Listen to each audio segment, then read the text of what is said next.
with this drawing right here, what we do is, this is an elevation. This is incredibly rough, extremely rough. This is just a brainchild of mine. But That's what real design looks like. Me.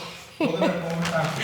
It's not very You exciting. said this is what real design looks like. That's the brainchild of a creative designer. That right there, all of the scribbles, you have an idea, you start with your outline, and you can easily see what she was going for when she started drawing this. She wanted lots of windows with a fireplace and the vaulted ceiling. I mean, and this is just, she wanted to look out this room and see that. But then that's a global look at that in a very rough sketch, which I'm old school, that's how I do that. And then we bring in the new technology. So what you do is you take all these ideas and you put them on CAD, computer-aided drafting, so someone can see what we're talking about. And then you can also finalize, well, how big is the exact fireplace unit? Then how much space is on the side for stone? Or how big can these windows actually be when you factor in the trim and the beams and all that good stuff? Which is funny, because sometimes what we do is we actually lay the furniture out in the beginning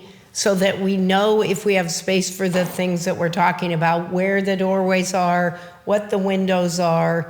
Like this floating hearth right here. My sister had a floating hearth, and I'm like, I want a floating hearth, So how will that work with our furniture layouts? Well, and one thing Rod was talking about, from the original drawing, and you mentioned it too, the windows going down to the floor. These windows here, he said that we ended up narrowing them, I think, 1 inch in each direction, because this is the largest piece of glass that Milgard would make. Which is a great point. We spent hours on the point of, we have this new room going on. The big trend is black windows. Do I switch to black windows? Or when we fixed the windows on the house, because we were doing a lot of work outside and changing windows, do we go through and change all the windows to black?